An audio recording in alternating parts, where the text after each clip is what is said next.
दौलतपुर सफ़न में ख़बर ईंदा हलो त नसीराबाद वासन नारी मुस्कान चन्ना दौलतपुर सफ़न के इलाइक़े शाहपुर जानिया वासी पंहिंजे सोट शहबाज अली चन्ना से हाई कोर्ट हैदराबाद में प्यार के प्रणय खां पोइ 8 महीना गुजरण बाद जोड़े पारा तहफ़ुज़ लाइ एहतजाज कयो वियो। मीडिया अॻियां नारी दाईंदे चयो त असां काफ़ी वक़्त खां एक ॿिए खे पसंद कंदा हुआसीं। माइटनि असांजी शादी कराइण खां इनकार कयो, जंहिं करे असां ॿिन्ही 8 महीना अॻु रज़ामंदी ऐं ख़ुशी सां प्यार जो प्रणो कयो हो। नारी जो चवण हो त गुज़िरियल रात मुझे माइटन पी अली नवाज चन्ना, भाउ जुनेद चन्ना, उर्स नोनारी, आसिफ नोनारी, काशिफ नोनारी ऐं ॿियनि हथियारबंद माण्हुनि असांखे अगवा करण जी कोशिश कई। नारी मूजिब अहिड़ी कोशिश नाकाम थियण बाद शहबाज जे पीउ मुंहिंजे सहुरे चनेसर चन्ना खे गिरफ्तार कराए दौलतपुर थाणे ते 8 माण्हुनि मथां कूड़ो केस दाख़िल करायो आहे। Soomro wallpapers and PVC panel shop 3D wallpapers की वसी रेंज जो आपके घर को बनाए आपके ख्वाबों की तरह खूबसूरत।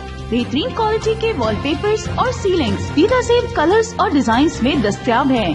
हैदराबाद, लतीफाबाद, कासमाबाद, जामशोरो, मीरपुर खास के साथ सिंध के मुख्तलिफ शहरों में सर्विस मौजूद है। हर किस्म के 3D वॉलपेपर्स और सीलिंग्स लगवाने के लिए अभी राब्ता करें। कॉन्टैक्ट रांजन अली सोमरो। व्हाट्सएप 0333370786, 033337025516। तालिब हुसैन 031713109060।